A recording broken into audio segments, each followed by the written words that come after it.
Saudara-saudari terkasih, apakah saudara sudah memulai hari ini dengan penuh sukacita dan punya niat untuk berbuat baik meskipun kecil?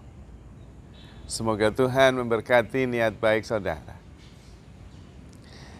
Hari ini saya ingin bercerita tentang seorang motivator yang pada suatu ketika meminta kepada yang hadir kurang lebih 100 orang untuk mengisi sebuah balon dengan nama mereka dan juga mimpi-mimpi mereka, apa yang mau dia capai.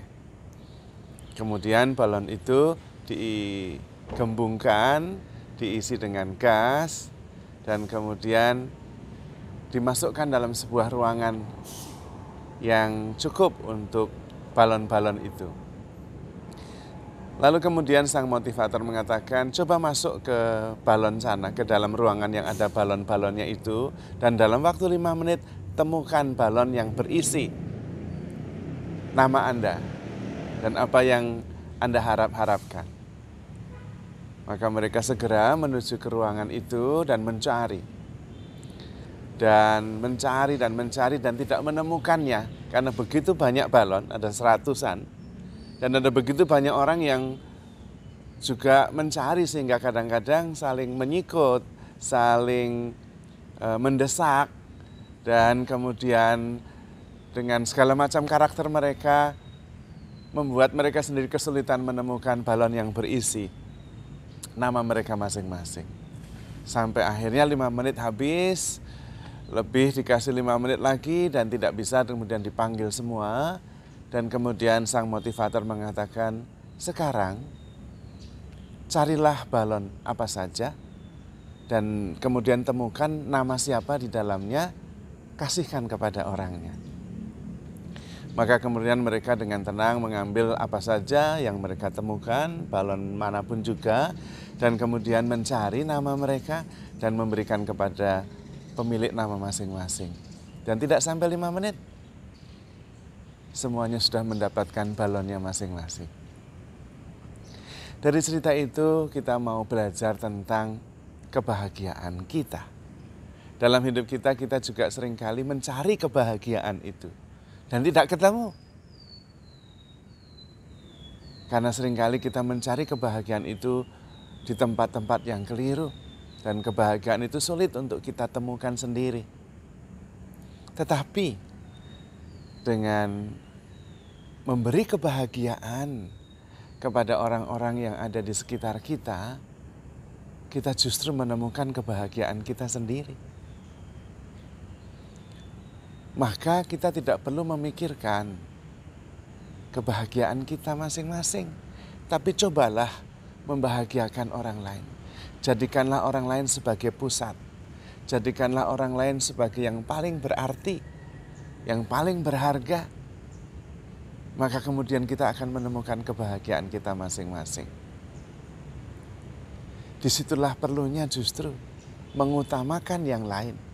Dan itulah kasih. Kasih tidak lain adalah I am here for you. Dan ketika saya menyatakan diri saya di sini untukmu, I dispose myself for you. Maka kemudian orang yang kita perhatikan itu menjadi pusat perhatian kita. Menjadi begitu penting. Dan karena itu berbahagia. Dan ketika orang yang berbahagia, dia akan memberikan yang terbaik yang ada padanya. Cintanya, sukacitanya.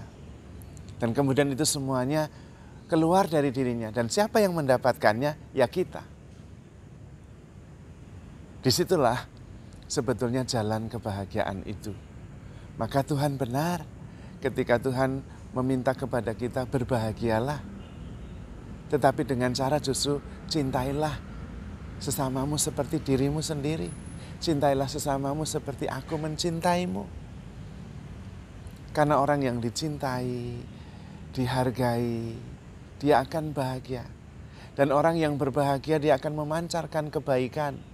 Dan akhirnya kita yang merasakannya juga. Maka penting kita perlu menyangkal diri dan mengatakan cukup. Saya cukup. Dan karena itu mulai keluar dari diri sendiri dan memancarkan dari dalam rasa cukup.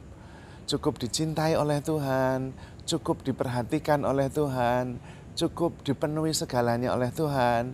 Dan karena itu rasa cukup diungkapkan sebagai rasa syukur yang memancar ke sekeliling kita dan kemudian membawa energi positif, kebahagiaan, perhatian, yang pada gilirannya membuat orang lain di sekitar kita juga merasa nyaman, bahagia, dihargai, dicintai. Dan ketika kita sudah merasa cukup dan kemudian memperhatikan, malah kita berkelimpahan. Maka firman Tuhan itu benar. Kepada yang mempunyai akan ditambahkan, tetapi kepada yang tidak mempunyai, apa saja yang ada padanya akan diambil. Karena itu cukuplah dengan kasih karunia Allah seperti Rasul Paulus. Dan kemudian memuliakan Tuhan, bersyukur dengan mengungkapkan kebaikan, cinta, perhatian kepada sesama kita. Dengan memancarkan energi positif, dengan memancarkan kasih, pengertian, pengampunan. Dan cukup untuk diri sendiri, karena memang cukup. Cukuplah dengan kasih karunia Tuhan. Karena kalau dengan kasih karunia Tuhan tidak cukup, dengan yang lain juga tidak cukup. Tetapi kalau dengan kasih karunia Tuhan itu cukup, maka kemudian kita bisa memancarkan kasih itu kemanapun juga. Kepada sesama kita, kepada alam semesta, juga memancar kembali kepada Tuhan, Sang Sumber kasih itu. Maka penting sekali mengalami sendiri kasih Allah, mengalami sendiri kelimpahan berkat-Nya. Di dalam keheningan, di dalam keteduhan, kita merasakan, kita mengalami, bukan memikirkannya, shifting from thinking to experiencing, tetapi mengalaminya sendiri. Dalam apa yang nampaknya baik dan buruk. Baik dan buruk itu pikiran. Tetapi dari pengalaman kita bisa mengerti. Karena mengenai baik atau buruk itu adalah cara kita menilai, cara kita mengartikan. Itu langkah berikutnya. Langkah utamanya adalah mengalaminya sendiri lebih dulu. Mengalami bahwa dalam segala peristiwa Allah ada, Allah mencintai, Allah mengasihi, Allah mendukung. Dan karena itu kita tidak sendirian dan terus bisa merasakan kasih Allah dimanapun juga, dalam setiap peristiwa dan pengalaman. Mengalaminya lebih dulu, bukan memikirkannya.